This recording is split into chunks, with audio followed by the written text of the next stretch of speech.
أعوذ بالله من الشيطان الرجيم. بسم الله الرحمن الرحيم. ألم يأتكم نبأ الذين كفروا من قبل فذاقوا وبال أمرهم ولهم عذاب أليم. سورة تغابن 5 نمبر آیات. په دې 5 نمبر آیات کې د قیامت احوال ذکر کیږي او دا خلکو انجام ذکر کیږي چې کوم خلکو د مخکې نه د اسلامي احکام او اسلامي شریعت مخالفت کړي دي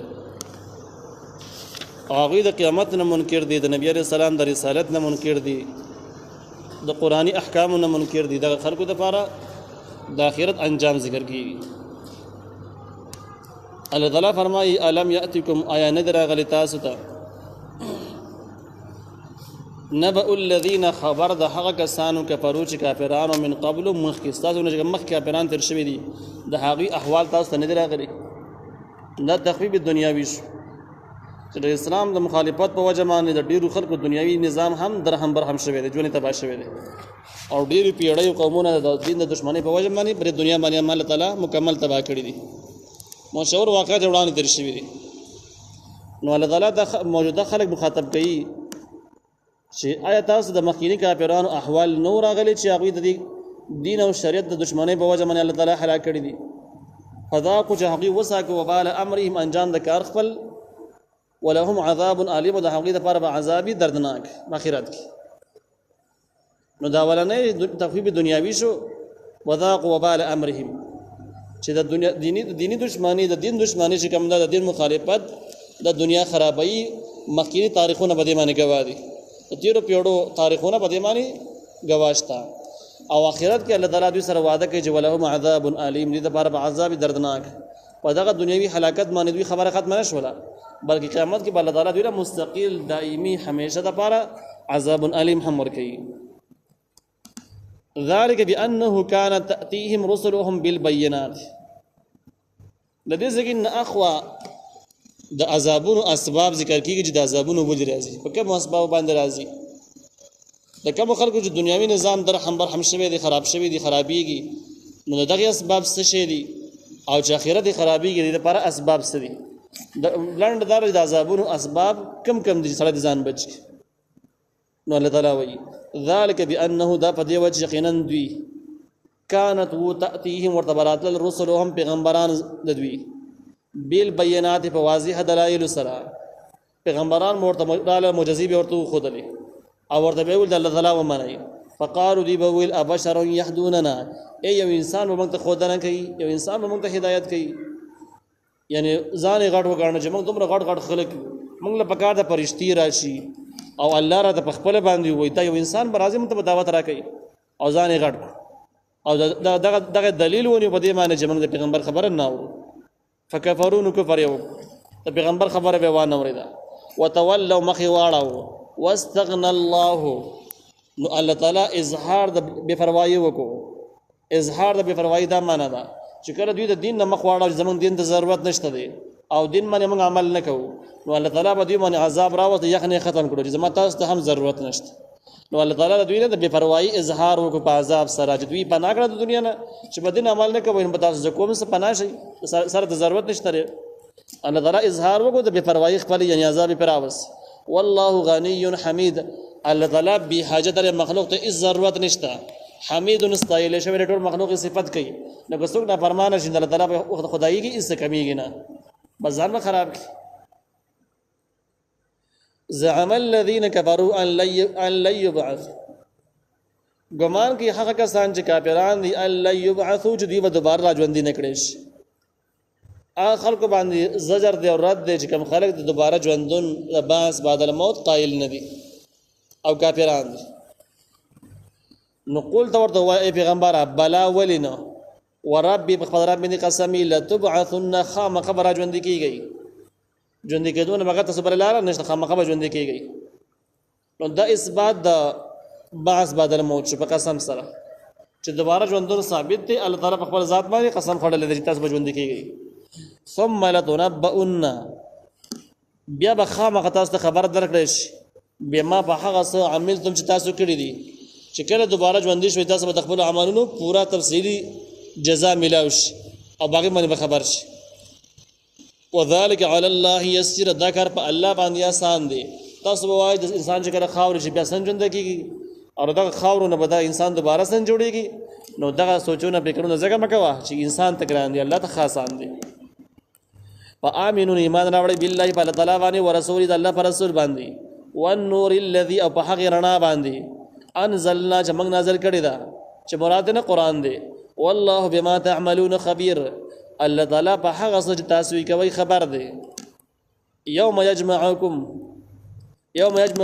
هغه ورځ راجمع کې تاسو لیوم الجمع، ورځ راجمع کېدلو ته چې قیامت ورځ دی. د قیامت اثبات او د قیامت احوال لی او دغه د مؤمنانو لپاره بشارت او د مخالفین لپاره تخویف یې ذکر دی. په هغه ورځ راځي جمع کې تاسو ورځ د جمع کېدلو ته، ذالک یوم التغابن، دغه ورځ د نقصان ده. تغابن چې کوم دا نقصان خسارې ته وي. قیامت کې خلک دوباره ژوند شي نو کافرانو او ګمراهانو ته پر د خسارې ورځ ده، د نقصان ورځ ده. نور ځکه کې یوم الخسران هم ذکر شوی دی، در قیامت په نومونو کې دی. غبن چې کوم دی نو دا نقصان ته وي په تجارت کې. په قیامت کې چې کله ته شي خرڅ کې اخسته دی ګران دی، واپس یې خرڅ ارزان کې به کم بیا نه لاړ شي. دې چې د غبن او دغه شان د کې چې کله امانت کې خیانت وشي نو هغه تم غبن وي. دغه دوه معنی په اعتبار سره دا معنی سمون خوري. یو دار د انسان سره قیمتي جسم، صحت، عقل، ژوند، عمر، دا وس الله تعالی دل ورکړي دي، دا قیمتي سيزونه دي او دا قیمتي سيزونه خرج کول غواړي، بده باندې جنت ګټل غواړي، الله رضا حاصل ور غواړي. نو کافرانو ګمراهان خلک چې کوم دي دغه عمر، ژوند، صحت د هر څه را وغسل خرج کړل، خو بس شي په وګاټو هغه من د جهنم ووري وګاټو پکارو جنت به ګټلې دی، په جهنم وګاټو نو دا ښکاره خساره او تاوان شو، تغابن شو. په دې اعتبار سره هم معنا واضح ده. او که دا غبن په خیانت کې په امانت کې خیانت ویل شي نو بیا هم صحیح کیږي، ځکه چې انسان سره د الله تعالی دغه ورکړې صحت، جسم او عمر د امانت او دې لپاره الله ورکړې د صحیح به استعمال، غلط به نه استعمال. دا انسان غلط استعمال کوي، چې غلط استعمال کوي نو ګوره د کوم عمر چې الله ورکړ هغه غلط استعمال کو، هغه جسم چې الله ورکړ غلط استعمال کو، عقل غلط استعمال کو او د الله تعالی امانتونه د سره نو اوس د هغې نه وروسته چې کله غلط استعمال کړي الله به جهنم ته اچوي. نو دغه جهنم ته اچول او د خسارې دغه اظهار به د قیامت په ورځ باندې وشي. نو په دغه اعتبار سره هم کافرانو دپاره قیامت یوم التغابن د خسارې ورځ ده. ومن یؤمن بالله ويعمل صالحا، هغه څوک چې ایمان راوړي په الله تعالی باندې او عمل وکړي نیک، یکفر عنه، الله تعالی به لرې کړي دنه سیئاته ګناهونه د هغه، ويدخله داخل به کې جنتونو ته تجري چې بهیږي من تحتها الانهار، لاندې د هغې نه نهرونه، خالدین فیها، همیشه به په هغې کې ابدا د همیشه دپاره. اوس د عذاب نه د بچ کېدلو دپاره اسباب ذکر کېږي. د عذاب والا اسباب مخکې ذکر شو چې د دې وجه باندې عذاب راځي. اوس چې کله ځان بچ کې سم بچ کېږي نو هغه څوک چې ایمان راوړي په الله تعالی باندې، د الله تعالی باندې د ایمان تفصیلی مسله نور ذکر کې تر شوی ده، الله به ومني. دویم نمبر و یعمل صالحا، نیک عمل بشرو کی، او نیک عمل هغه ته ویل کېږي چې کوم موافق د شریعتي، نو یو به ایمان راوړي بل به د شریعت موافق عمل شروع کی. دا دوه کارونه چې کله راونی سي نو تابع الله تعالی د عذاب نه بچ کی او جنت ته داخلي. ذالک الفوز العظیم، دا کامیابی لوی ده چې سړی ایمان او عمل دوه درست کړی دي او جنت ته ورسېدو، دا صحیح کامیاب شو. والذین کفروا، هغه کسان چې کافران دي، وکذبوا دروژن غني بی آیاتنا، زم آیاتنا، اولئک دغه کسان اصحاب النار، خواندان د اور دي، فيها خالدین فيها، چې همیشه به پدې کې، وبئس المصير، او ډېر بس دي د وتللو دي. دا تخویف دغه خلکو لپاره چې کوم آسماني دین او شریعت نه منکر دي کافران دي. ما اصاب من مصیبت، نه رسیږي هیڅ قسم مصیبت الا باذن الله، مگر په حکم د الله تعالی باندې رسیږي. دا د سوال جواب چې کوم خلکو دین قبول کړي د اسلام قبول کړي دي نو هغه ته د اسلام په خدمتونو کې، په اسلامي خدماتو کې ډېر کړهونه مخې ته راځي، مشکلاتو ته راځي. اول په آرام ناس ذکر اسلام قبول کې ډېر کړهونه مخې ته راشي. نو که اسلام واقعي صحیح دین دی نو بیا به کړهونه منځ کې څنګه راشي او دا وجه راځي دا چاته راغلي دي. نو جواب وشو چې ما اصواب من مصیبت، ما اصواب نه رسیږي، من مصیبت اس مصیبت الا باذن الله، مگر په حکم د الله تعالی رسیږي. یعنی ایمان چاته مصیبت نه رسي، خدا د الله تعالی طرف نه مقرر شوی خبره نو په دې وجه باندې وشي. یا امتحاني کوم مشکل چې راځي یا دا چې د دره مرتبه د بلندولو لپاره یو طریقې کاری یا د دره تربیت لپاره چې الله تعالی یو غټ کار اخلي دغه لپاره تربیت کوي یا د دې چې دا یو خدای کړي با خدای باندې الله تعالی تنبیه ورکړي دغه وجه باندې کړهونه مخه تراش